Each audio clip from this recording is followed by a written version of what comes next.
एक देश बनता कैसे है? ये कहानी है 7 अमीरातों की जिन्होंने मिलकर यूएई को बनाया। ये एक लम्हा सालों की मेहनत का नतीजा था और इसकी शुरुआत हुई एक ऐसी घोषणा से जिसने सब कुछ बदल दिया।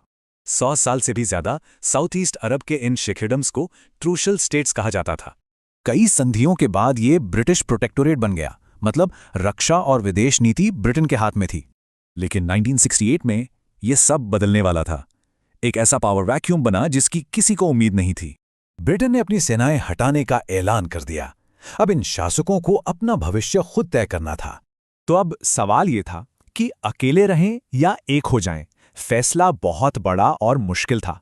तभी दो दूरदर्शी नेताओं ने एक साथ आने की तरफ पहला कदम बढ़ाया। उन्होंने रेगिस्तान में मुलाकात की।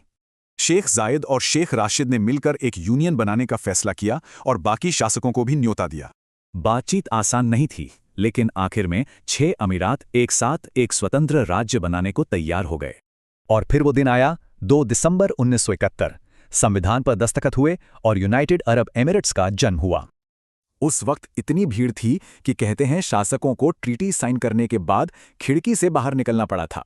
देश बनाना तो सिर्फ पहला कदम था, अब इसे चलाने के लिए एक मजबूत सिस्टम बनाना था। इसकी नींव बनी फेडरल नेशनल काउंसिल यानी एफएनसी, जो यूएई की पार्लियामेंट्री बॉडी है। एफएनसी शूरा के सिद्धांत पर बनी है, मतलब शासक और जनता के बीच सलाह मशवरा। इसमें कुल 40 सदस्य होते हैं जो सभी अमीरातों से आते हैं और पूरी आबादी का प्रतिनिधित्व करते हैं। देश के लिए एक अनोखा ड्यूल लीगल सिस्टम भी बनाया गया जो परंपरा और मॉडर्न लॉ का मिक्सचर है। यहाँ शरिया और सिविल दोनों कानून एक साथ चलते हैं। ये एक दूसरे के खिलाफ नहीं बल्कि पूरक हैं।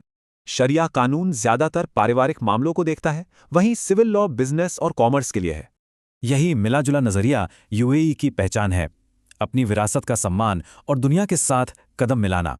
तो अलग अलग बिखरे हुए 7 अमीरात एक साथ आए और उन्होंने मिलकर एक मजबूत और मॉडर्न देश बनाया। एक साझा अतीत से एक एकजुट भविष्य बना।